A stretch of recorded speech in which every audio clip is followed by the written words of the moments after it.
My name is Rebecca Mitchell. I'm 42 years old, and I'm a registered nurse living in Charleston, South Carolina. For 17 years, I was married to a man I thought I knew everything about, my high school sweetheart, the father of my only child, my best friend.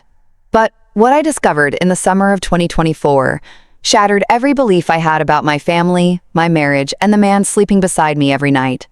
Every night, after he thought I was asleep, my husband Michael would quietly slip out of our bed and sneak into our 5-year-old daughter Emma's room. At first, I thought I was imagining things. Then I thought maybe he was just checking on her, being an overprotective father. But the night I set up that hidden camera, what I saw on that screen destroyed me in ways I never thought possible. The man I trusted with our daughter's life was doing things no father should ever do. If you're just starting to watch this now, I need you to prepare yourself, because what I'm about to share is every mother's worst nightmare come true.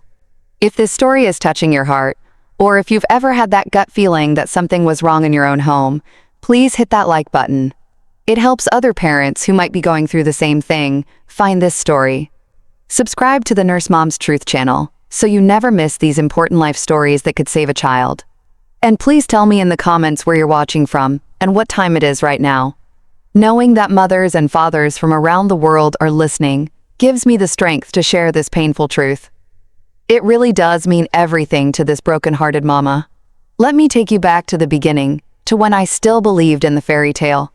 Michael and I met when we were just 16 years old, both juniors at the same high school in Charleston. He was on the football team, I was in the science club, and somehow our worlds collided at a homecoming dance. We fell in love the way teenagers do, completely recklessly with our whole hearts. Everyone said we were too young, that it wouldn't last. But we proved them all wrong. We got married right after college, and 3 years later, Emma was born. God, I remember holding her in that hospital room, this perfect little miracle with her father's dark hair and my green eyes. Michael cried when they placed her in his arms. He looked at me and said, "I promise I'll protect her forever. I promise I'll never let anything hurt our little girl." I believed him. Why wouldn't I? He was my husband, my partner, the man I had chosen to build a life with. For years, everything seemed perfect. We were the family everyone admired.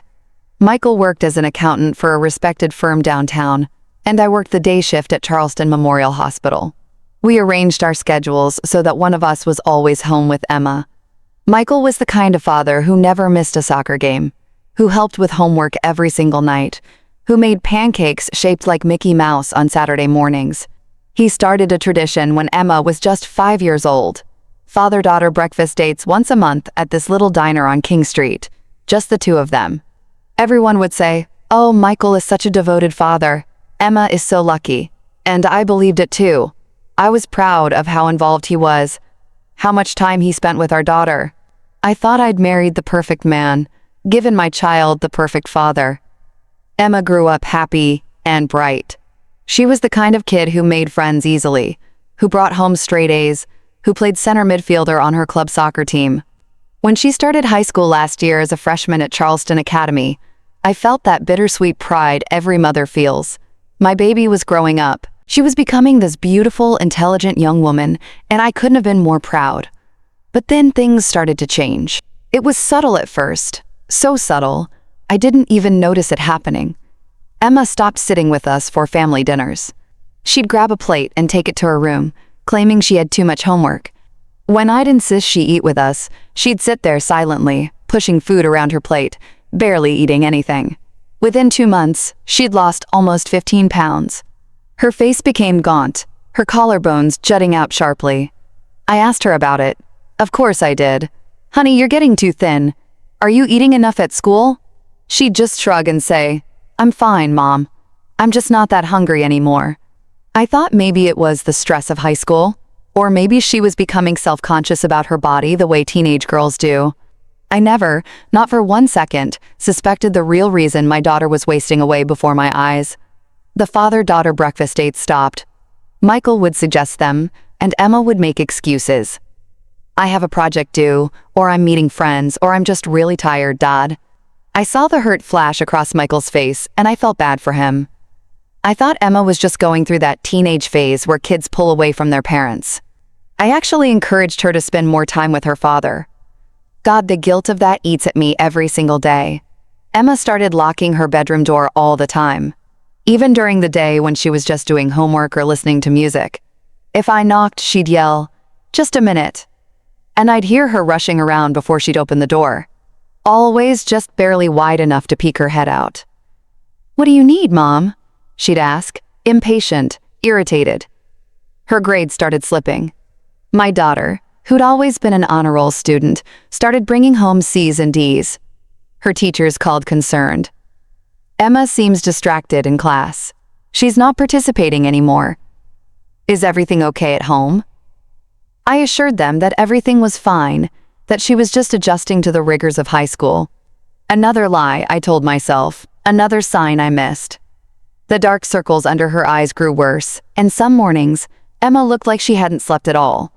Her eyes were hollow, with deep, purple bruises underneath. "Are you sleeping okay, baby?" I'd ask, and she'd snap at me. "I'm fine, Mom." God, why are you always asking me that? The anger in her voice was new, too. My sweet, gentle Emma had become irritable and defensive about everything. She started wearing baggy clothes, oversized hoodies, even in the South Carolina heat, sweatpants instead of the cute outfits she used to love. When I took her shopping for new school clothes, she refused to try on anything fitted. "I just like being comfortable," she'd insist, pulling a men's extra-large hoodie off the rack. I thought maybe she was being self-conscious about her changing body, going through that awkward teenage phase. But the thing that should have alarmed me most, the thing that haunts me now, was the way Emma started reacting to her father. Michael would come up behind her to give her a hug or pat her shoulder, and she'd flinch. Actually, physically recoil from his touch. Then she'd catch herself and force a smile, but I saw it. I saw the way her whole body went rigid when he touched her. I saw the fear flash in her eyes before she covered it up. And what did I do? Nothing. I told myself she was just being a moody teenager who didn't want affection from her parents anymore. I made excuses for every single red flag that was waving right in front of my face. About 4 months ago, I switched to more day shifts at the hospital. We'd been short-staffed and they needed nurses on the day rotation, but truthfully, I wanted to be home more. Something felt off with Emma, and I thought maybe if I was around more in the evenings, I could figure out what was bothering her. If I could just be more present, more available, she'd open up to me. That's when I started noticing Michael's nighttime routine. We'd go to bed around 10:30 like we always did. We'd watch a little TV, talk about our days, and then turn off the lights. I'd usually fall asleep pretty quickly. The exhaustion from 12-hour nursing shifts would knock me right out. But one night, about 3 weeks into my new schedule, I woke up around midnight to use the bathroom. Michael wasn't in bed. I went to the bathroom, and when I came back, he still wasn't there. I walked out into the hallway, and that's when I saw light coming from under Emma's bedroom door. I stood there in the dark hallway, confused. It was past midnight. What was Michael doing in our daughter's room? I walked closer, my bare feet silent on the hardwood floor, and I heard voices, quiet voices, Michael's deeper tone, and Emma's lighter one, but I couldn't make out what they were saying. I was about to knock when Michael suddenly opened the door. He jumped when he saw me standing there. "Jesus, Becca, you scared me," he said, his hand over his heart. "What are you doing in Emma's room at this hour?" I asked, trying to keep my voice down. "She texted me that she couldn't sleep," he explained so smoothly, so calmly. "She's been having anxiety about this big history test tomorrow. I was just talking her through some relaxation techniques, helping her calm down so she could rest." He put his arm around my shoulders and guided me back toward our bedroom. "You know how stressed she gets about school." It made sense. Emma had always been a perfectionist about her grades, and Michael had always been so good at helping her with stress management. So I went back to bed, pushing down that weird feeling in my gut that something wasn't right. But after that night, I couldn't stop noticing it. Once you see something, you can't unsee it. I started pretending to be asleep, lying perfectly still, and I'd wait. Almost every night, like clockwork, around 11 or 11:30, Michael would carefully slide out of bed. He'd pause, checking to make sure I was still sleeping, and then he'd quietly leave the room. I'd wait a few minutes, my heart pounding, and then I'd sneak out to the hallway. Every single time, there was lights under Emma's door. Every single time, I could hear the low murmur of voices. Once I pressed my ear against the door and I heard Emma. She was crying.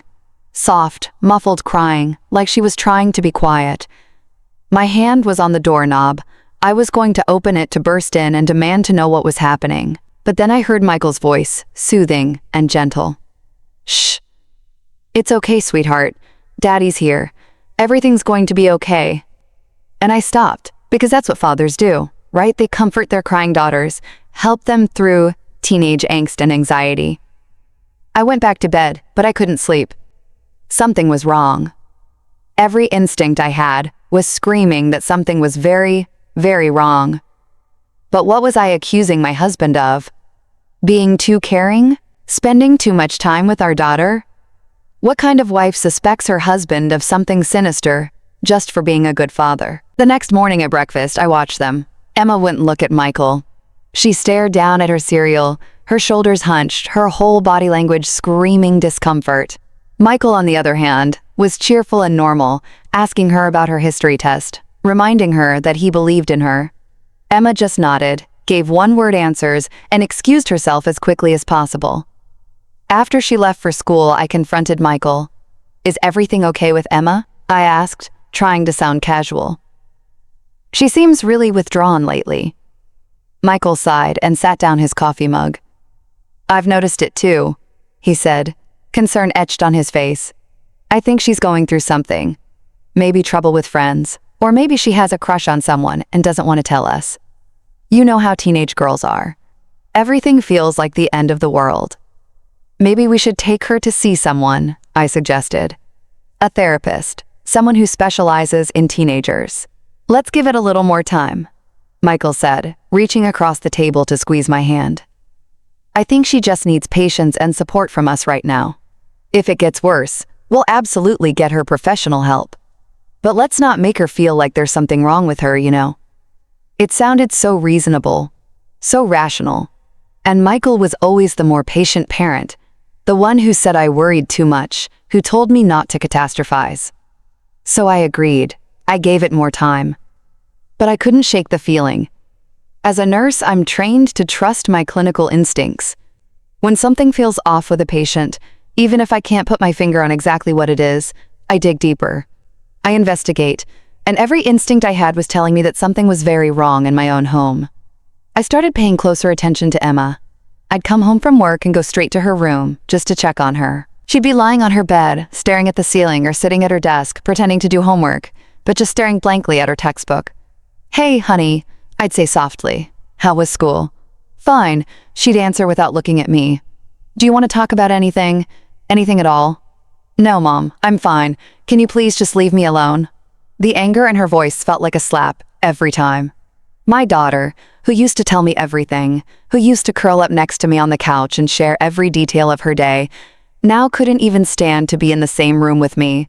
One afternoon about a month ago, I was doing laundry. Emma was at soccer practice and I was gathering up clothes from her hamper. That's when I saw a journal fallen behind her nightstand. It must have slipped down there and gotten lodged between the wall and the furniture. I knew I shouldn't read it. I knew it was a violation of her privacy. But that voice in my head, that mother's intuition that wouldn't shut up, made me pick it up. My hands were shaking as I opened it. The entries were sporadic, not dated, just random thoughts and feelings scrolled across the pages in Emma's handwriting. Most of it was typical teenage stuff. Complaints about homework, excitement about making the varsity soccer team, frustrations with friends. But then I found entries that made my blood run cold. I hate when he comes in at night. I hate it so much. I just wanted to stop. I tried to lock my door, but he has a key. He always has a key. There's nowhere I can hide. I feel so dirty. I feel disgusting. I want to scrape my skin off. Mom wouldn't believe me anyway. She thinks he's perfect. She'd say I was lying. She'd hate me. Maybe if I just stop eating, I'll disappear. Maybe if I get small enough, I won't exist anymore, and then it will finally stop. I couldn't breathe. I sat there on Emma's bedroom floor, clutching her journal, reading these horrific entries over and over again.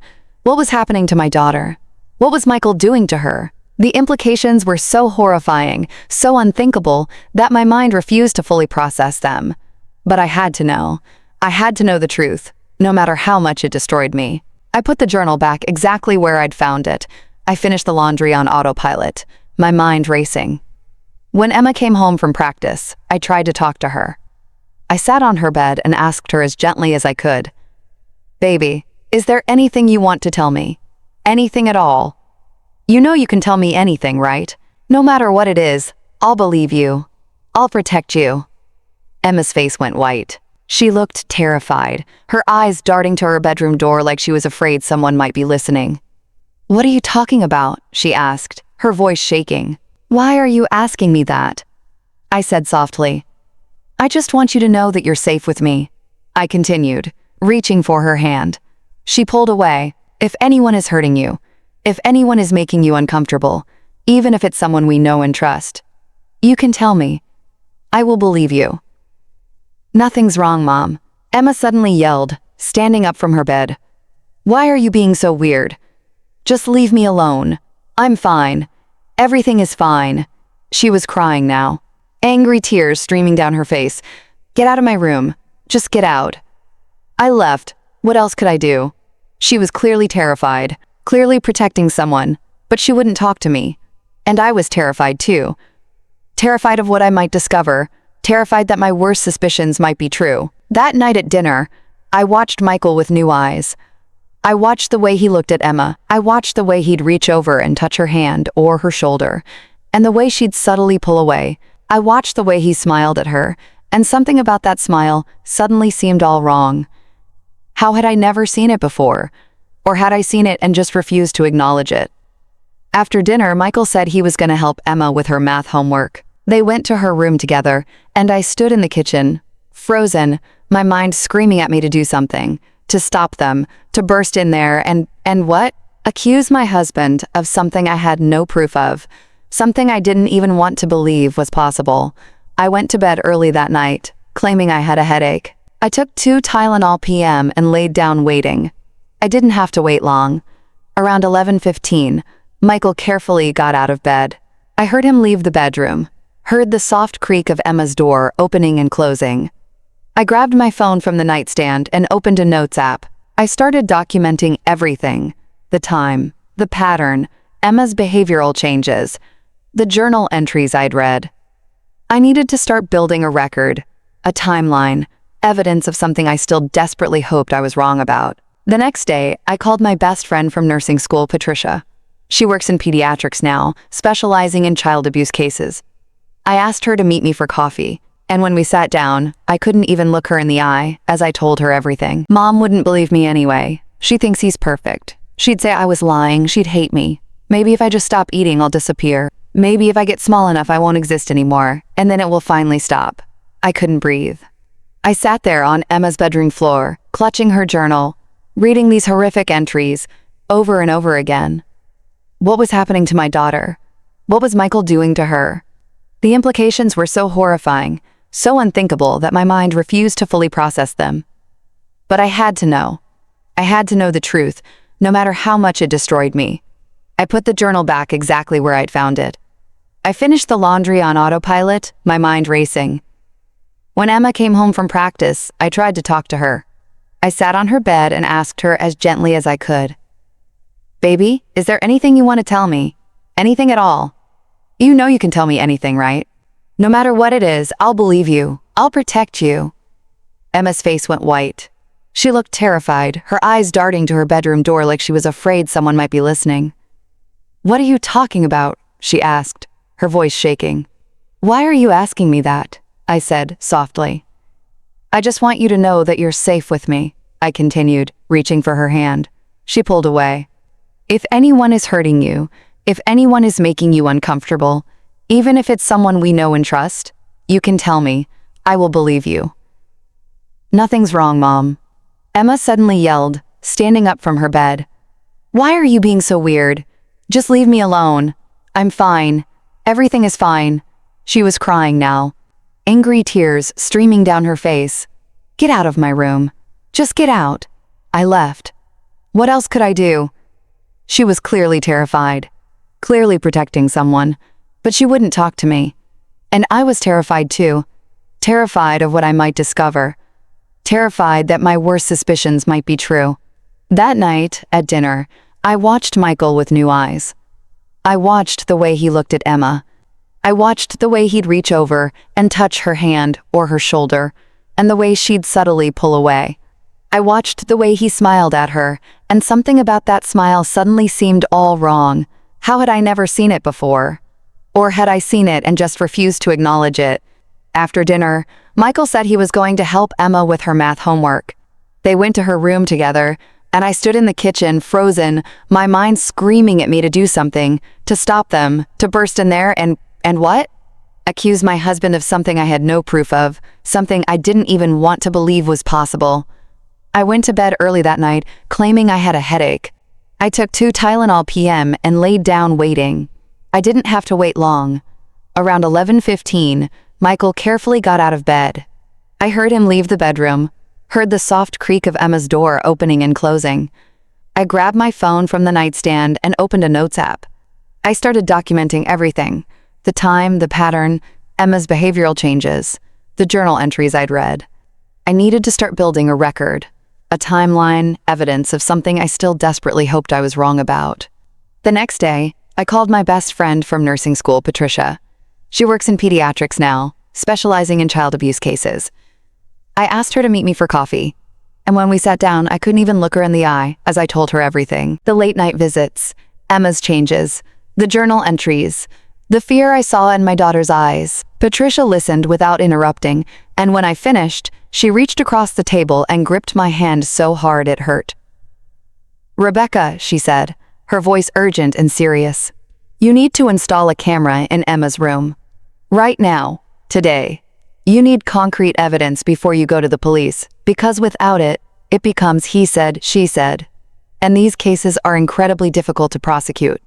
"A camera," I repeated, feeling sick. "You want me to spy on my own daughter?" "I want you to protect your daughter," Patricia corrected firmly. "If your suspicions are right, and everything you're telling me suggests they are, then Emma is being sexually abused in her own home by her own father. You need proof, Rebecca. You need undeniable concrete proof. Then you need to get her out of that house and to the police immediately." "But what if I'm wrong?" I whispered, tears streaming down my face. "What if I'm just being a paranoid, overprotective mother? What if I destroy my family over nothing?" Patricia squeezed my hand harder. "And what if you're right?" she asked quietly. "What if you do nothing, and this continues? What if Emma grows up and tells you years from now that she tried to signal for help, that she left clues, and you didn't act? Could you live with that?" I couldn't. Of course I couldn't.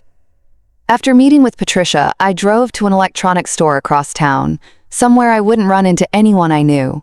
My hands were shaking so badly, I could barely hold the steering wheel. Inside the store, I found the security camera section and just stood there, staring at the options, feeling completely overwhelmed. A young employee approached me. "Can I help you find something, ma'am?" "I need a small camera," I heard myself say. "Something discreet, something I can hide and access remotely from my phone." He showed me several options and recommended a tiny camera that looked like a USB charging block. "You can put this on a bookshelf or dresser, and it just looks like a phone charger. The resolution is excellent, it has night vision, and the app is really user-friendly. You can watch the live feed or review footage from anywhere. This is for home security," I said, though he hadn't asked. "Just want to make sure my house is safe." He nodded and rang me up. The whole transaction felt surreal, like I was watching someone else go through these motions. I paid in cash, not wanting the purchase on our joint credit card, and left the store with the camera hidden in my purse. When I got home, Michael was at work, and Emma was at school. I went straight to Emma's room and stood there looking around at this space I'd helped her decorate when we moved to this house 7 years ago. The purple walls she'd picked out, the string lights over her bed, the bookshelf packed with novels and soccer trophies. This room should have been her sanctuary, her safe space, and someone had turned it into something else. I set up the camera on her bookshelf, positioning it behind a photo frame of Emma and her best friend. From that angle, it had a clear view of her entire room, especially her bed. I tested it on my phone, and the image was crystal clear. I could see everything. As I finished setting up the camera, a wave of guilt washed over me. What kind of mother puts a hidden camera in her teenage daughter's room? This felt like such a violation, such a betrayal of Emma's privacy. What if she found out? What if I was wrong about everything, and I'd done this horrible thing for nothing? But then I remembered those journal entries. I just wanted to stop. I feel so dirty. Maybe if I stop eating, I'll disappear. I remembered my daughter's hollow eyes, her shrinking body, her terror. And I knew I was doing the right thing. I had to know the truth. Emma needed me to know the truth, even if she couldn't tell me herself. That evening, everything felt normal on the surface. Michael came home from work with Chinese takeout, Emma's favorite. We ate dinner as a family, making small talk about our days. Michael was charming and funny, telling stories from his office. Emma picked at her food, barely eating, barely speaking. I felt like I was watching a play, a performance where everyone had memorized their lines, but nobody believed in the script anymore. After dinner, I told them I needed to go to bed early. I have an early shift tomorrow, and I'm exhausted. I lied. I took another Tylenol PM, but this time I only took one. I needed to appear asleep, but I needed to be awake enough to watch. I lay in bed, my phone hidden under my pillow, the camera app already open. My heart was racing so fast, I thought Michael might hear it. At 10:30, he came to bed. We went through our normal routine. He brushed his teeth, changed into his pajamas, kissed me goodnight. "Sleep well, honey," he said, wrapping his arm around me. I wanted to throw up. His touch made my skin crawl. How long had he been living this double life? How long had he been this monster in disguise? I studied my breathing, pretended to drift off to sleep. I waited. Every minute felt like an hour. I watched the time on my phone. 11, 11, 15, 11:30. Then at 11:47, I felt Michael carefully extract his arm from around me. He slowly, silently slid out of bed. I didn't move. I kept my breathing deep and even. I heard him leave the bedroom, heard his footsteps padding down the hallway. I waited 30 seconds, then pulled out my phone from under my pillow and opened the camera app with trembling hands. The image loaded. Emma's room appeared on my screen, illuminated by her bedside lamp. She was lying in bed, her back to the camera, but I could tell by her body language that she was awake. Then her door opened, and Michael entered. I watched my husband walk into our daughter's room. I watched him close the door quietly behind him. I watched him walk over to her bed and sit down on the edge. "Hey, princess," I heard him say through the phone speaker. His voice was soft, gentle, the same voice he'd used to read her bedtime stories when she was little. Emma didn't move at first. Then slowly she turned over. Even through the camera, I could see the resignation on her face. The defeat. "Dad, please," she said quietly. "Not tonight. I have a test tomorrow. I need to sleep." "Shh," Michael soothed, reaching out to stroke her hair. "You know, I just need to spend time with you. You're my special girl, remember? Daddy's special girl." Emma sat up, and I could see she was wearing an oversized t-shirt and sweatpants, always covered up, always hiding her body. "Can we just talk this time?" she asked, and my heart broke at the hope in her voice. "Can we please just talk?" "We'll talk," Michael promised. "We always talk." His hand moved from her hair to her shoulder, then down her arm. "But you know, I need you to show Daddy how much you love him too." I wanted to scream. I wanted to throw my phone across the room. I wanted to run down the hall and kill him with my bare hands. But I couldn't move. I was frozen, watching this nightmare unfold on my phone screen. "Mom's just down the hall," Emma whispered, a last desperate attempt to make him stop. "Mom's asleep," Michael replied confidently. "She took medicine. She won't wake up for hours. It's just us, sweetheart. Just our special time together." What happened next? I can't describe in detail. I won't. Not because I didn't see it. I saw everything. But because some things are too horrific, too violating, too evil to put into words. I will say this. I watched my husband, the man I'd loved for over 2 decades, the man I'd built a life with, sexually abuse our 15-year-old daughter, while I lay just down the hall. I watched Emma's face. God, I can't get that image out of my head. The blankness, the dissociation, the way she stared at the wall somewhere far away, enduring what was being done to her because she'd learned she had no choice. I watched Michael touch her, heard the things he said to her, the manipulation, the grooming. This is normal, sweetheart. This is how fathers show their daughters they love them. Your mother wouldn't understand our special bond. This is just between us. If you ever tell anyone about our special time, they'll take you away from your mother. They'll put you in foster care with strangers. You don't want that, do you? You don't want to hurt Mom like that, do you? You're so beautiful, princess. You're becoming such a beautiful young woman. Daddy loves you so much. The gaslighting, the threats disguised as concern, the way he twisted everything, making her feel like she was the one who would be responsible for destroying the family if she told. I sat in my bed, my hand clamped over my mouth to keep from screaming, tears streaming down my face, watching my daughter be raped by her father. I forced myself to keep watching. I forced myself to record every second, because Patricia was right. I needed proof. Without that video, without something concrete, it would be his word against hers. And Emma was so broken down, so completely manipulated, that I wasn't sure she'd even be able to testify against him. The abuse lasted 38 minutes that felt like 38 hours. Finally, Michael stood up from Emma's bed. He leaned down and kissed her forehead like any loving father would. "Good night, princess," he said softly. "Daddy loves you so much. Remember, this is our special secret. You can never tell anyone, especially not Mom. This would break her heart." Then he left. He walked out of Emma's room, closed the door gently behind him, and came back to our bed. He slid in next to me, wrapped his arm around me like nothing had happened, and within minutes, he was asleep. Actually asleep, snoring softly. Peaceful, content. I lay there beside him, my whole body shaking, fighting the urge to vomit. On my phone screen, I watched Emma curl into a ball in her bed. I watched her stuff her fist into her mouth to muffle her sobs.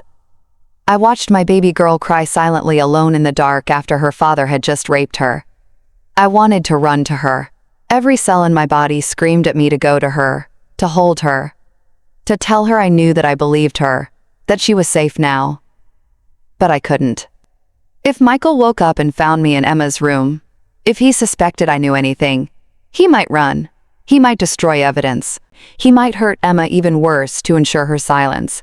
I had to be smart. I had to be strategic. For Emma's sake, I had to control myself. I waited until Michael's snoring deepened until I was sure he was fully asleep. Then, I carefully got out of bed, went to the bathroom, and silently threw up. I vomited until there was nothing left, until my body was just dry heaving. I splashed cold water on my face and looked at myself in the mirror. The woman staring back at me was someone I didn't recognize. How had I not known? How had I lived with this monster for 17 years and never suspected? How had I shared a bed with him, raised a child with him, built a life with him, and never seen the evil hiding behind his eyes? I thought about all the times I'd encouraged Emma to spend more time with her father. All the times I'd pushed her to go on those breakfast dates with him. "Spend time with your dad, honey. He misses you." Oh, God. How many times had I unwittingly pushed her into her abuser's arms? I went back to our bedroom, grabbed my phone, and locked myself in the bathroom. I downloaded the video from the camera app. I uploaded it to 3 different cloud storage accounts. I emailed it to myself. I sent it to Patricia with a message. I was right. It's worse than I thought. What do I do now? She responded within 2 minutes. "Get Emma out now, then call police." I looked at the time, 2:47 a.m. I couldn't wait until morning. I couldn't leave Emma in this house for one more second. Michael would wake up in a few hours and expect everything to be normal.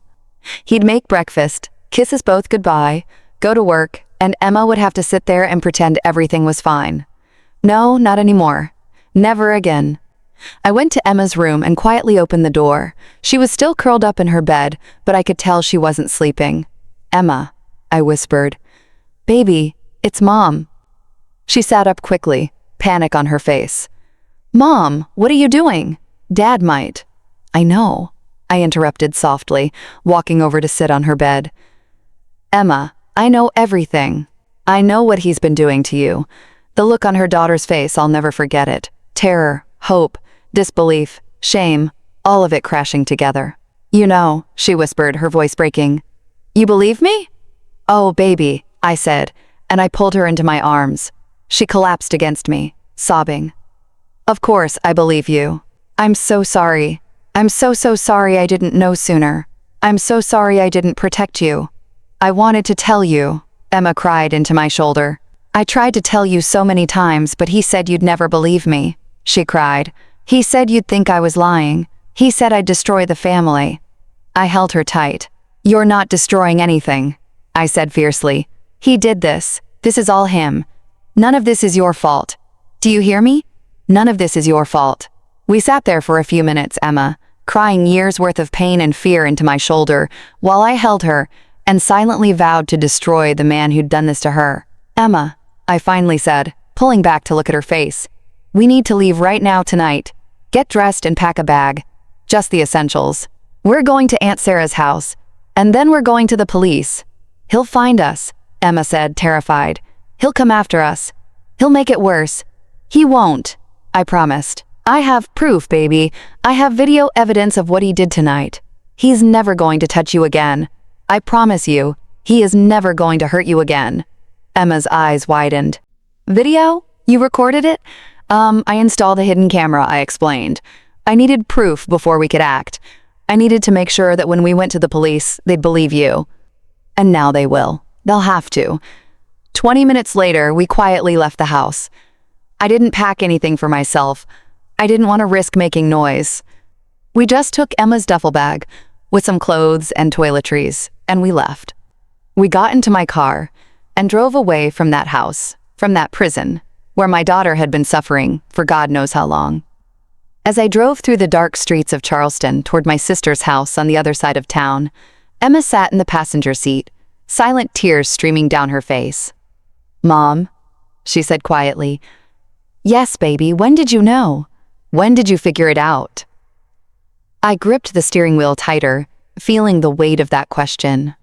I suspected for a few weeks I noticed your changes, and I noticed Dad going to your room every night, but I only knew for sure tonight. I watched what he did to you on the camera. Emma was quiet for a moment. I'm sorry you had to see that, she finally said. That nearly broke me. My daughter apologizing to me for what she'd been put through. You have nothing to apologize for, I said firmly. Nothing. You are the victim here. You are the brave one. Do you understand me? How long will I have to be brave? She asked in a small voice. When does it get to stop hurting? I reached over and grabbed her hand. I don't know, baby, but I promise you, we'll get through this together. We'll get you help. You'll heal. It's going to be a long road, but you're not walking it alone. We arrived at my sister Sarah's house just after 3:30 in the morning. I pounded on the door until she answered. Standing there in her pajamas, her hair a mess, looking confused and alarmed. Rebecca, what the hell? It's 3 o'clock in the morning. What's then? She saw Emma's face, saw the bags under our eyes, saw the devastation written all over both of us. Oh my God. Come in right now. We stumbled inside, and Sarah immediately wrapped Emma in a hug. You're safe here, she said firmly. Whatever happened, you're safe now. She looked at me over Emma's head, and I could see the questions in her eyes, the fear. Sarah led Emma to the guest bedroom. Sweetheart, why don't you lie down for a bit? You look exhausted. Emma nodded mutely and disappeared into the room. As soon as the door closed, Sarah grabbed my arm and pulled me into the kitchen. What happened? What did Michael do? I told her everything. Every horrible detail. The late-night visits, the journal entries, the camera, what I'd witnessed just hours ago. Sarah's face went from concerned to horrified to absolutely enraged. When I finished, she had tears streaming down her face. "That son of a bitch," she whispered, her voice shaking with fury. "That absolute monster. How long has he been doing this to her?" "I don't know," I said, my own tears falling again. I asked Emma in the car, but she just said a long time. She couldn't say more than that. "Sarah, what if it's been years? What if he's been doing this since she was a little girl, and I never knew?" "Stop," Sarah said firmly, gripping my shoulders. "You can't do that to yourself right now. You didn't know." He hid it. These predators are experts at hiding. What matters is that you know now, and you're acting. You got Emma out. That's what matters. I nodded, trying to pull myself together. I need to call the police. I need to do it right now before I lose my nerve. Sarah handed me her phone. "Use mine. Keep yours off in case Michael tries to track it or something." I hadn't even thought of that, but she was right. With shaking hands, I took her phone and dialed 911. 911. "What's your emergency?" came the calm voice on the other end. "My name is Rebecca Mitchell," I said, my voice surprisingly steady. "I need to report a child's sexual abuse case. My husband has been sexually abusing our 15-year-old daughter. I have video evidence. We've left the house and we're at a safe location. I need police and someone from Child Protective Services." The dispatcher's voice became immediately serious and focused. "Ma'am, are you and your daughter in immediate danger?" "No, we're safe. We're at my sister's house. My husband is still at home asleep. He doesn't know we've left yet." Okay. "I'm dispatching officers to your location now. Can you give me the address?" I gave her Sarah's address, and I need the address where your husband is currently located. I gave her our home address too. "Officers are on their way to you, and we're sending a unit to your home address as well. Ma'am, you did the right thing by calling. You and your daughter are going to be okay." I wanted to believe her. God, I wanted to believe that we'd be okay, but I couldn't imagine how anything would ever be okay again. 2 police officers arrived within 15 minutes. One was a woman in her 40s, Detective Maria Torres. The other was a younger male officer, Officer Chen. Detective Torres had kind eyes, but a serious demeanor. "Mrs. Mitchell, I'm Detective Torres. Can we sit down and talk about what's happened?" We sat in Sarah's living room, and I told them everything again. I showed them the video on my phone. Detective Torres's jaw clenched as she watched, and Officer Chen actually had to look away for a moment. "Jesus Christ," he muttered. "This is clear evidence of child sexual abuse," Detective Torres said, her voice tight with controlled anger.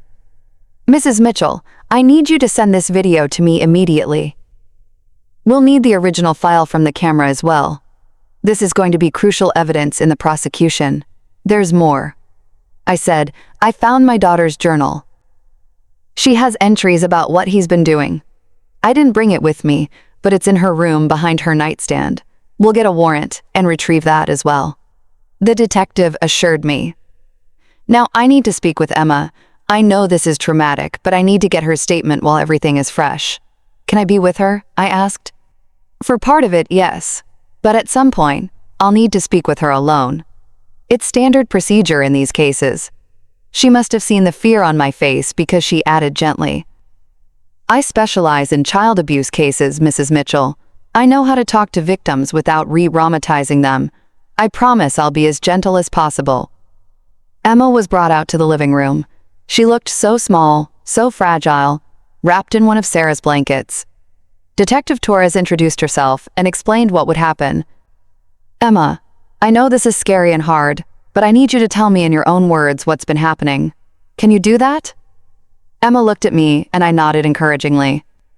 She took a deep breath and began to talk. Her voice was quiet at first, halting, but as she spoke, it grew stronger.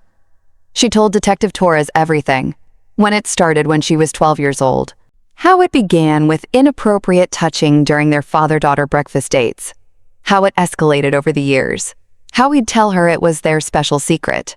How he'd threatened that she'd be taken away if she ever told anyone. She described the late-night visits. How he had a key to her room so her locked door meant nothing. How he'd wait until I was asleep or away on a night shift. How he'd tell her that this was what fathers and daughters who loved each other did. How he made her feel like it was her fault, like she was somehow responsible for his actions. He said, "Mom would hate me if she knew," Emma said, her voice breaking. He said she'd blame me for destroying the family. He said nobody would believe me anyway because he was a respected member of the community, and I was just a troubled teenager. Detective Torres's expression remained professional, but I could see the rage simmering beneath the surface. "Emma, I want you to know something very important. None of this is your fault. Not one single bit of it. Your father is a predator. He's a criminal. He manipulated you and threatened you to keep you silent. That's what abusers do. But you're not responsible for his actions. Do you understand me?" Emma nodded, tears streaming down her face. "I tried to tell Mom. I tried to leave clues. I thought maybe if I got sick enough, if I got thin enough, someone would notice something was wrong." That revelation hit me like a physical blow. The weight loss, the refusal to eat, it wasn't teenage insecurity or body image issues. It was a deliberate cry for help that I'd misread entirely. The interview went on for another hour. Detective Torres was thorough but compassionate, asking difficult questions in the gentlest way possible. When it was over, she turned to me.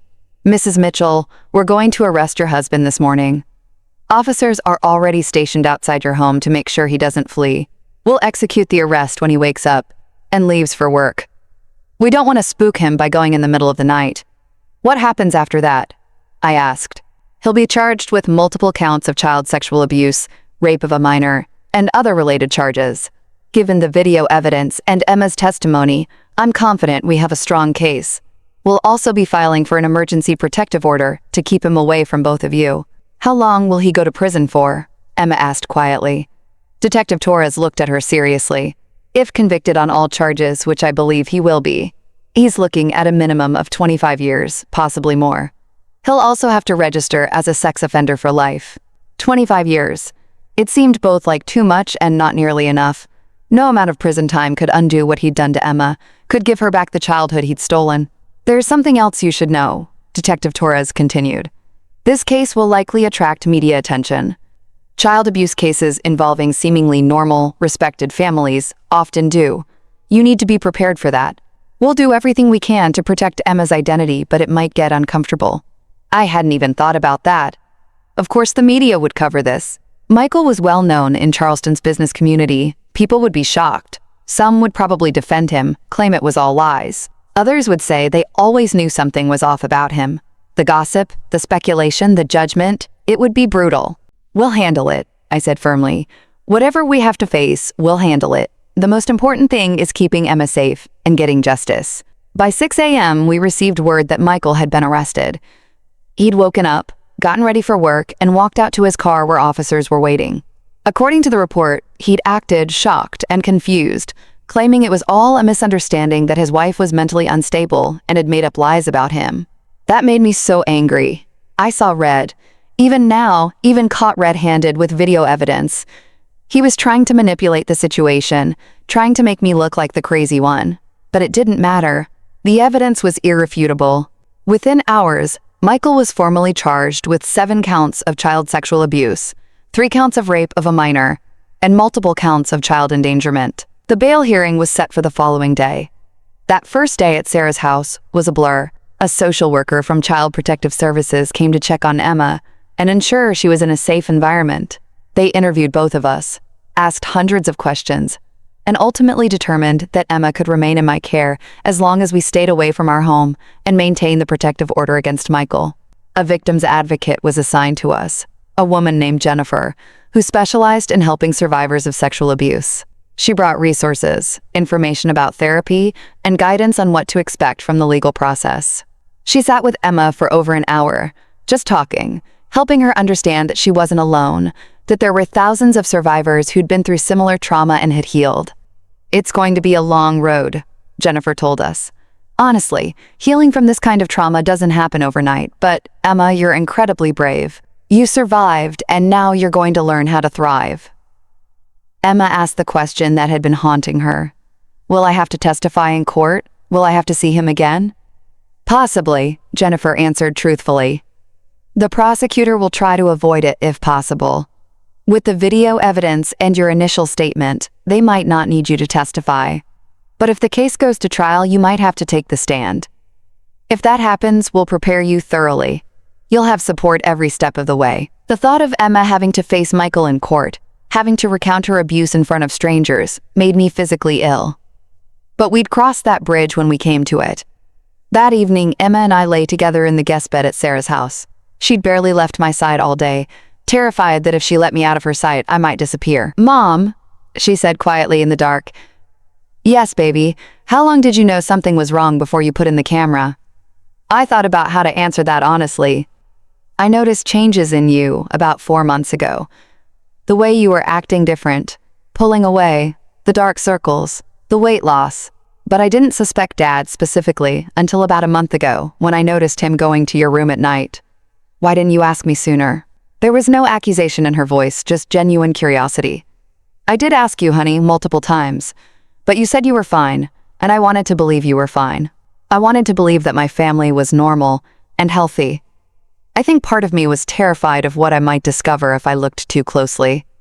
I paused. I failed you, Emma. I should have known sooner. I should have protected you better. You couldn't have known, Emma said softly. He was really good at hiding it, and he made sure I was too scared to tell you.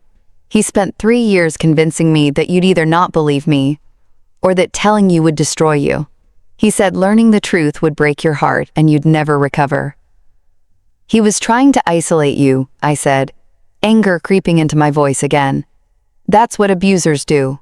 They make their victims feel alone, like they can't trust anyone. But you're not alone anymore. You'll never be alone again. We lay there in silence for a while, and then Emma asked the question I'd been dreading. Mom, did you ever suspect anything before when I was younger? I thought back over the years, desperately searching my memories for signs I might have missed. I don't think so, I said.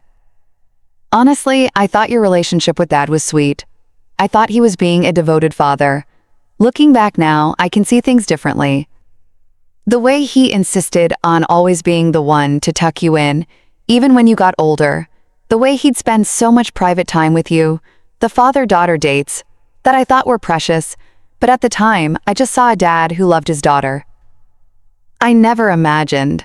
My voice broke. He told me it started as normal affection, Emma said, her voice flat, detached. He said it was normal for fathers to kiss their daughters, to hug them, to cuddle, and then slowly it became more. He'd touch me in ways that felt wrong, but he'd say it was normal that all fathers did this. By the time I realized it wasn't normal, I was already too scared and confused to tell anyone. This is what grooming looks like, I realized. This is how predators operate. They begin with affection that appears innocent, then slowly push boundaries, normalizing inappropriate behavior until the victim no longer knows what is normal anymore. And they do it all while making the victim feel special, chosen, loved, in a twisted way. The bail hearing the next day was brutal. Michael's lawyer argued that he was a respected businessman with no prior criminal record, that he wasn't a flight risk, and that he should be released on bail. The prosecutor countered with the video evidence, with Emma's testimony, with the severity of the charges. The judge took one look at the evidence and denied bail. Given the nature of these charges and the compelling evidence presented, I find that the defendant poses a substantial risk to the victim. Bail is denied. The defendant will remain in custody pending trial. I felt Emma's hands squeeze mine as the judge spoke. She'd been terrified that Michael would be released, that he'd find us somehow. But now we knew he was behind bars, at least for now. News of Michael's arrest spread through Charleston like wildfire. By the third day, it was the top story on local news. Prominent local accountant arrested on child abuse charges. My phone wouldn't stop ringing. Friends, family, reporters, all wanting to know what happened, wanting details, wanting statements. I turned off my phone and Emma's. We didn't need to hear any of it. We especially didn't need to hear from people who refused to believe Michael could do such things, who accused Emma of lying, who suggested I'd brainwashed our daughter to get back at my husband for some imagined slight. Yes, there were people like that. Michael's parents called Sarah's house repeatedly demanding to speak to me, insisting their son was innocent, that Emma was a troubled teenager making up stories. Michael's brother showed up at Sarah's door, trying to convince me to drop the charges. Sarah called the police and had him removed. But there were also people who believed us, who supported us. My nursing colleagues from the hospital sent flowers and cards. Emma's best friend's parents reached out, offering any help we needed. Patricia, my friend from nursing school, came to visit and brought resources about trauma therapy for children. And there were other victims who came forward. 2 days after Michael's arrest, a woman contacted the police. She said Michael had coached her daughter's soccer team 5 years ago, and he'd made inappropriate comments to her then 10-year-old daughter. She'd pulled her kid from the team but hadn't reported it. Now she was coming forward. Then another parent called, and another. Apparently, Michael had a pattern of targeting young girls. Emma wasn't his only victim, though she was the one he'd had the most access to, the one he'd abused most systematically. Each new report made me sicker. How long had my husband been a predator? Had he always been this monster, even when we first met as teenagers? Detective Torres told me they were investigating whether there might be even more victims going back years. Men like your husband don't usually just start this behavior out of nowhere. She explained, there's often a pattern that goes back to young adulthood or even adolescence. The thought that I'd loved this man, married him, built a life with him while he was secretly a child predator, it shattered my entire sense of reality. How could I have been so blind? How could I have slept next to him, shared meals with him, laughed with him while he was doing these horrific things? You can't blame yourself, Jennifer. Our victim's advocate told me during one of our sessions. Predators are master manipulators. They're experts at appearing normal, trustworthy, even exemplary. That's how they gain access to victims. If they walked around with a sign saying, "I'm a child molester," they'd never get close to children. Emma started therapy 3 days after we left the house. Her therapist, Dr. Aisha Ramirez, specialized in childhood sexual trauma. I wasn't allowed in the sessions. Emma needed a space where she could talk freely without worrying about my reactions. But Dr. Ramirez would meet with me separately to update me on Emma's progress and give me guidance on how to support her. Emma is displaying classic symptoms of sexual abuse trauma, Dr. Ramirez explained after their first session. The dissociation, the self-blame, the eating disorder, the nightmares, these are all common responses. The good news is that she's young, and she has a supportive mother who believes her. Those 2 factors significantly improve her chances of healing. Will she ever be okay? I asked, desperate for reassurance. Define okay, Dr. Ramirez replied gently. Will she go back to being exactly who she was before the abuse? No. Trauma changes people, especially trauma that occurs during formative years. But can she heal? Can she learn to process what happened, develop healthy coping mechanisms, and go on to live a full, meaningful life? Absolutely. It won't be easy, and it won't be quick. But yes, Emma can heal. I clung to those words, Emma can heal. That became my mantra during those dark early days. The preliminary hearing was held 3 weeks after Michael's arrest. Emma didn't have to testify. The video evidence and the statements from the other victims who'd come forward were enough for the judge to determine there was sufficient evidence to proceed to trial. Michael's lawyer tried to get the video evidence thrown out, arguing it was obtained illegally, that I'd violated privacy laws by recording in Emma's bedroom without consent. The prosecutor countered that I was Emma's legal guardian and had the right to protect her by any means necessary, and that the evidence showed an ongoing crime being committed. The judge ruled in our favor. The video was admissible. I saw Michael at that hearing. It was the first time I'd laid eyes on him since the night I'd watched him rape our daughter. He'd lost weight in jail. He looked gaunt, tired, with dark circles under his eyes. Good. I hoped he was suffering. I hoped every second in that cell was torture. He tried to catch my eyes several times during the hearing. I refused to look at him directly, but once, just for a second, our eyes met across the courtroom. And you know what I saw? Not remorse, not shame, anger. He was angry at me. Angry that I'd reported him, that I'd destroyed his life, that I'd exposed him. That anger told me everything I needed to know. He wasn't sorry. He didn't think he'd done anything wrong. He only regretted getting caught. The trial was set for 3 months later. In the meantime, Emma and I tried to build some semblance of a normal life. We couldn't go back to our house. It held too many terrible memories for Emma. Sarah graciously let us stay with her, but I knew we needed our own space. I used our savings to rent a small 2-bedroom apartment across town. I took a leave of absence from the hospital. I couldn't work full shifts and be there for Emma the way she needed me to be. My supervisor was understanding. "Family comes first," she said. "Take all the time you need." Money was tight without my income, but we managed. Michael's assets were frozen pending the criminal trial, so I couldn't access our joint accounts. I had to hire a lawyer to start divorce proceedings and fight for Emma's right to remain in my custody. Michael's parents actually tried to sue for grandparents' rights, claiming I was an unfit mother who fabricated charges against their son. That case was dismissed almost immediately. Emma's therapy became the center of our lives. 3 times a week, I'd drive her to Dr. Ramirez's office and wait while they worked through Emma's trauma. Some days, Emma would come out of those sessions crying. Other days, she'd seem lighter, like some burden had been lifted. "We talked about the shame today," she told me after one particularly hard session. "Dr. Ramirez says I have to stop believing it was my fault. She says my brain keeps trying to find ways that I could have prevented it or stopped it, but that's just my brain trying to make sense of something senseless." "She's right," I said firmly. "It wasn't your fault, Emma. It was never your fault." But I didn't fight back. Emma said, her voice small. "After the first few times, I stopped fighting. I just let it happen. Doesn't that mean I'm responsible?" I pulled over the car because I needed to look at my daughter when I said this. "Emma, you were a child. You're still a child. He was an adult. Your father, someone who was supposed to protect you. He had all the power, physical power, emotional power, psychological power.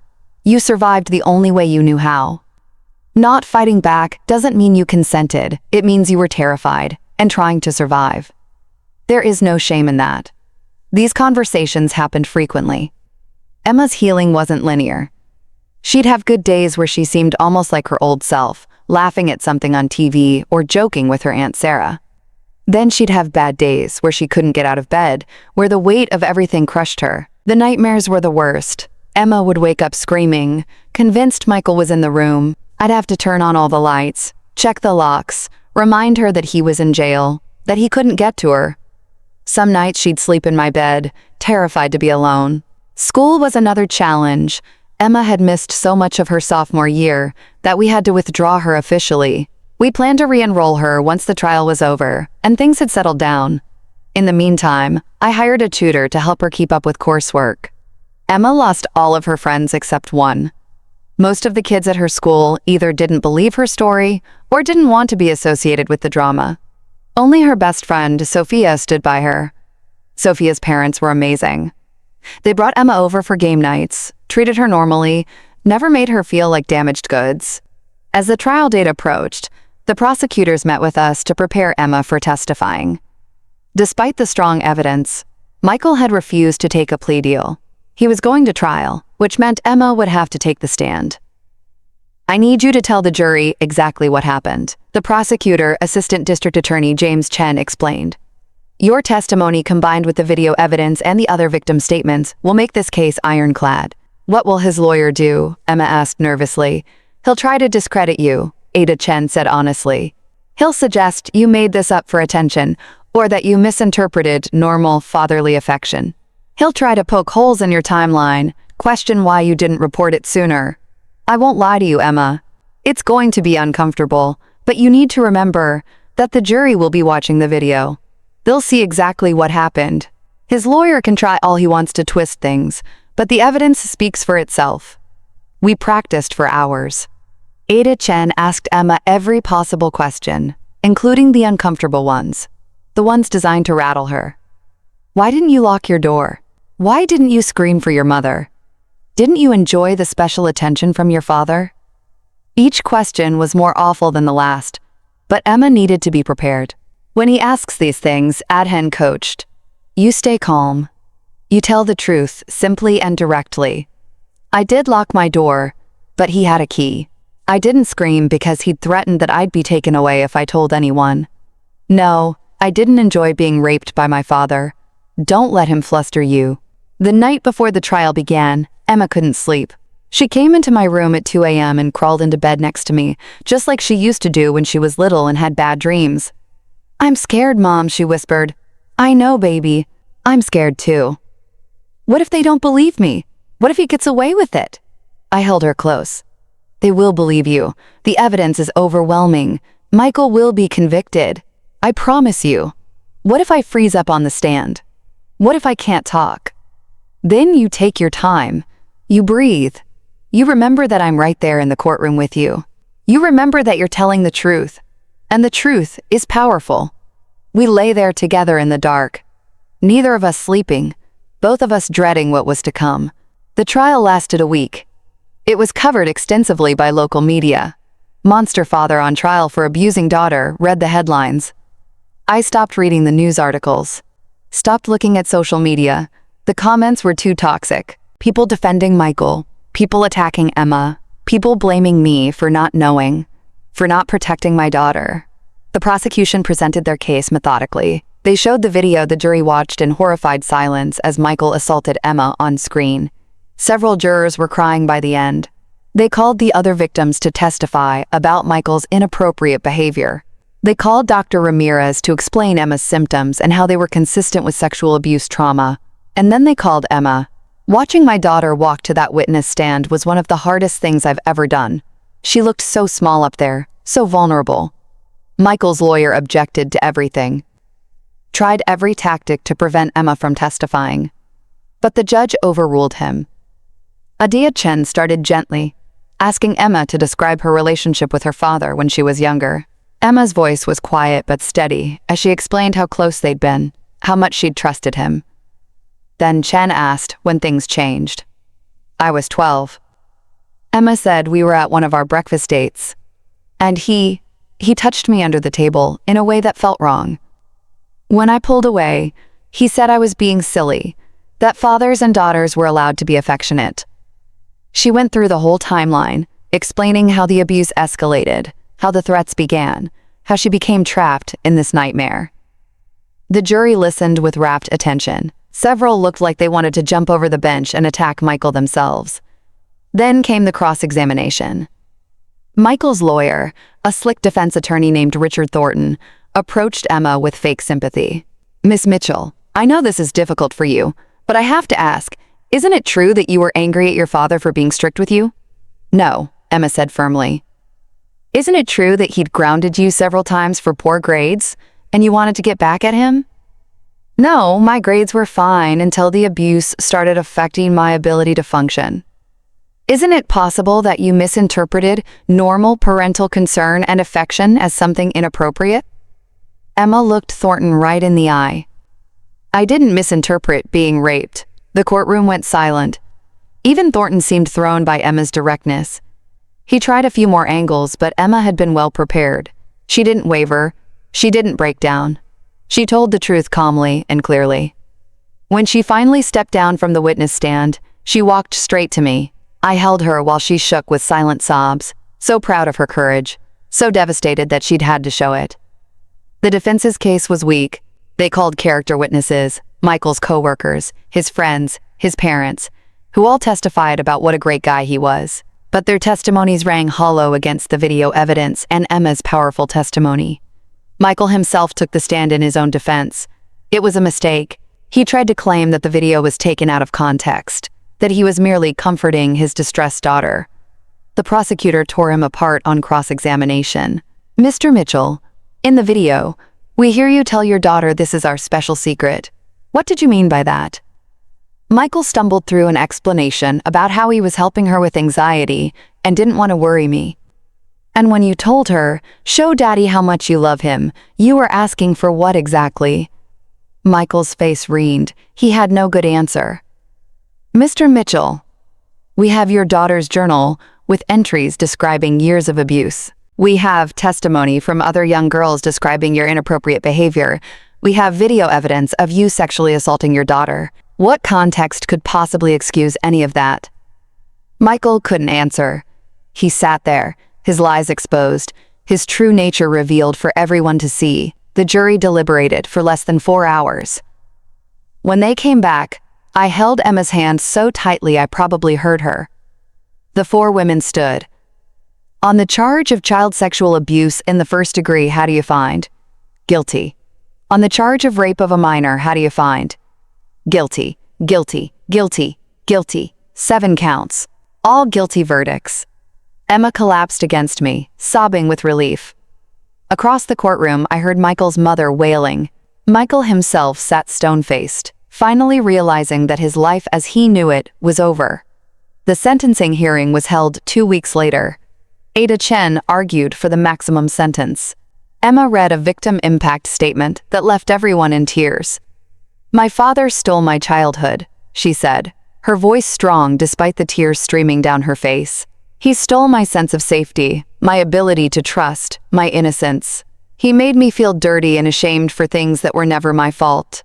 He used his position as my father, someone who was supposed to protect me, to hurt me in the worst possible way. But he didn't break me. I'm still here, I'm healing. And I want him to spend the rest of his life in prison, thinking about what he did, knowing that he'll never hurt another child again." The judge sentenced Michael to 30 years in prison, without the possibility of parole, for 25 years. He would also have to register as a sex offender for life. As they led him away in handcuffs, Michael finally looked at me, and I looked back. I wanted him to see the hatred in my eyes, wanted him to know that I would never forgive him, that he had lost everything. That was 2 years ago. Today, Emma is 17 years old and a senior in high school. She's still in therapy, but the sessions are less frequent now, once a week instead of 3 times. The nightmares have decreased significantly. She still has hard days when the trauma feels overwhelming, but they're becoming less common. Emma rejoined her soccer team this year. Watching her run down that field, strong and confident, makes me cry every time. She's made new friends, kids who know her story and accept her anyway. She's even started dating a sweet boy named Marcus, who treats her with the utmost respect and patience. Her grades have improved dramatically. She's back on the honor roll and has been accepted to several colleges. She wants to major in psychology. "I want to help other survivors," she told me. "I want to use what happened to me to make a difference. That's my daughter." She took the worst thing that could happen to a child and decided to transform it into something meaningful. As for me, I went back to work at the hospital, but I couldn't stay in emergency nursing. I kept seeing potential abuse cases everywhere I looked. I transferred to the pediatric unit and became a child abuse prevention advocate. I give talks at schools and community centers about recognizing the signs of abuse, about believing children when they try to tell you something's wrong. I've shared our story publicly, hoping to help other families. Because that's the thing about child sexual abuse. It happens in families like ours, normal families. Families where, from the outside, everything looks perfect. The predator could be anyone. A father, a mother, a step-parent, an uncle, a coach, a teacher, a priest.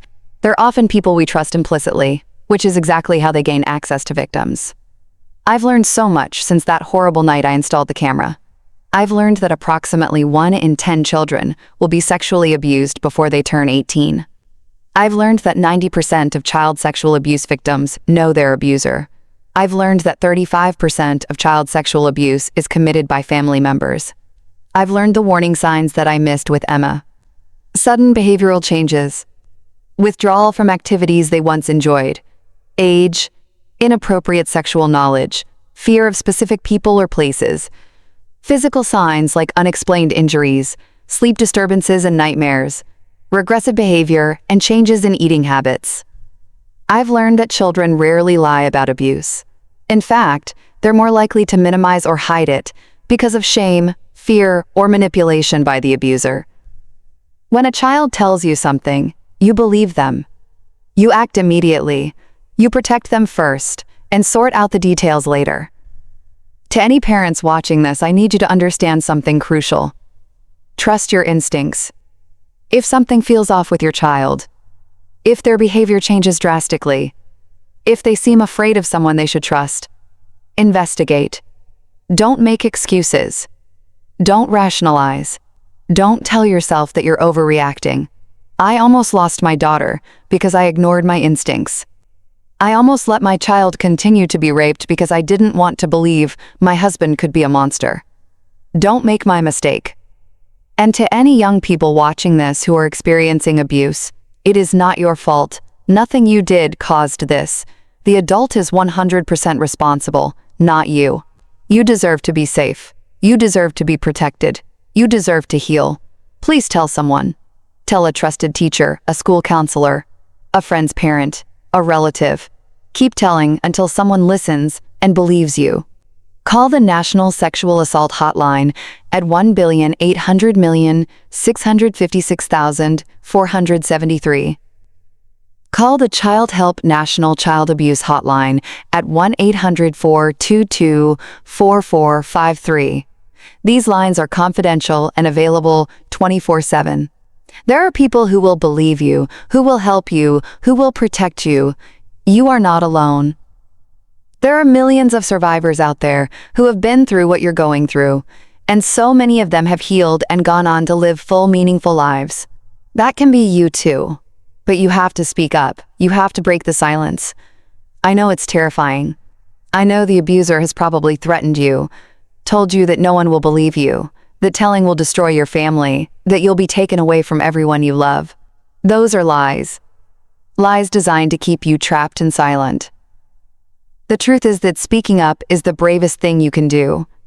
The truth is that you deserve protection and justice. Michael is now serving his sentence in a maximum security prison.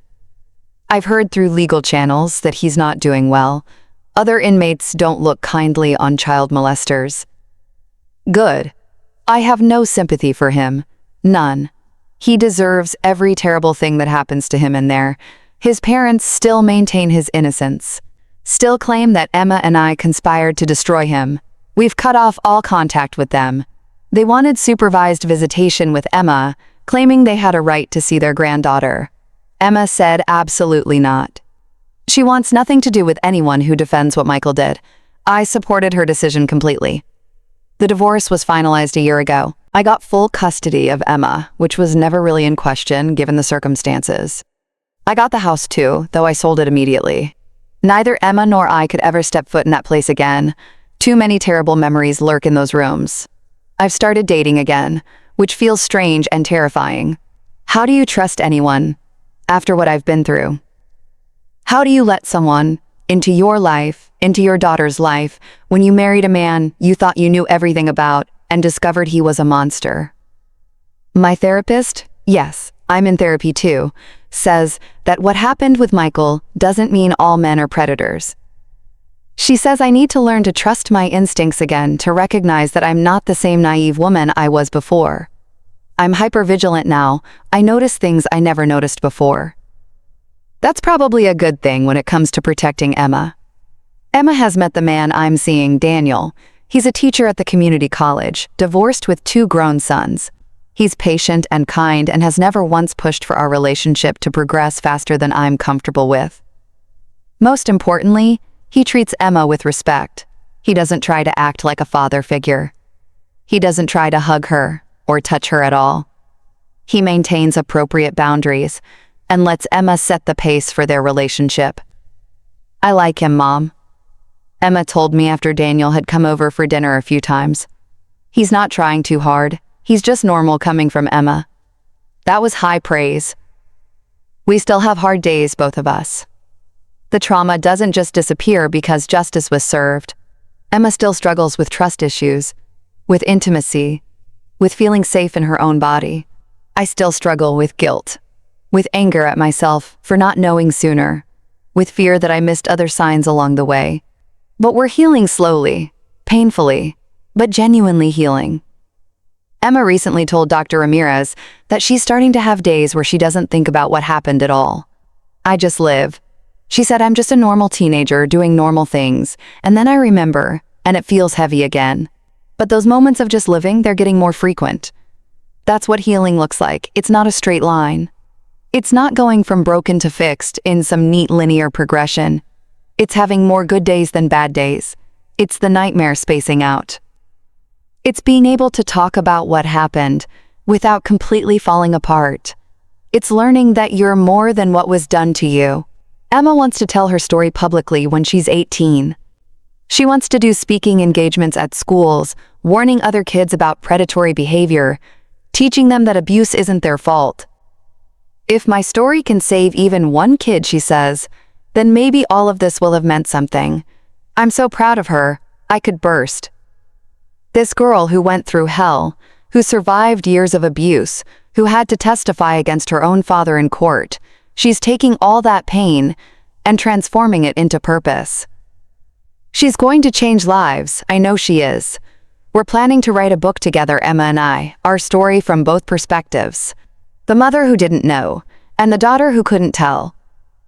We want parents to understand how abuse can happen right under their noses. We want victims to understand that healing is possible, that they can reclaim their lives. The working title is Breaking the Silence because that's what this is all about, isn't it? Breaking the silence that protects predators. Breaking the silence that keeps victims trapped in shame.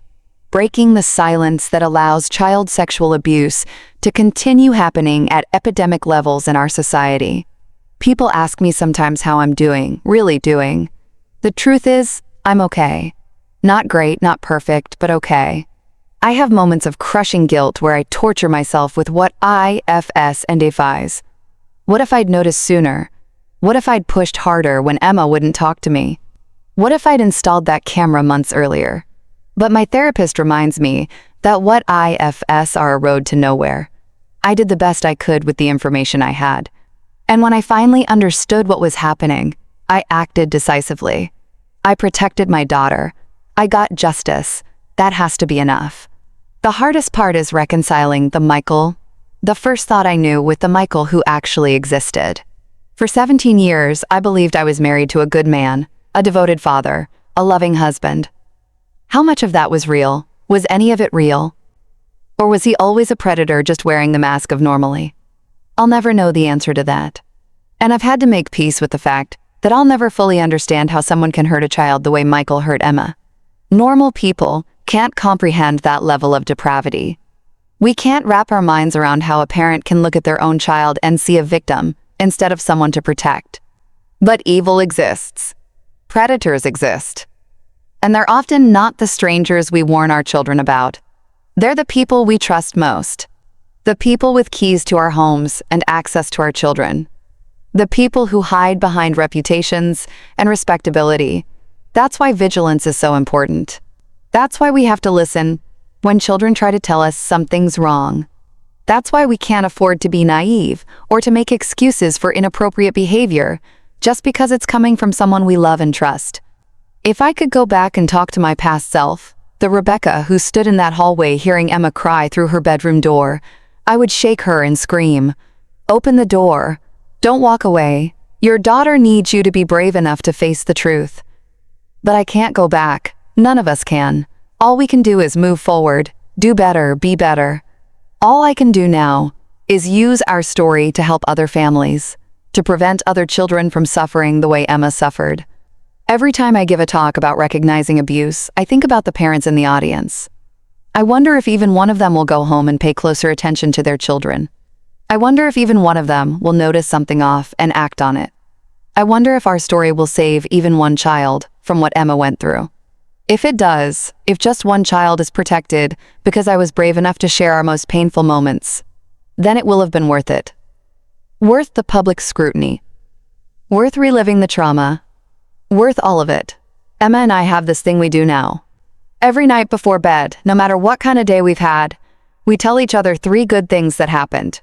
It started as a therapy exercise, a way to retrain our brains to see the positive instead of dwelling in the darkness.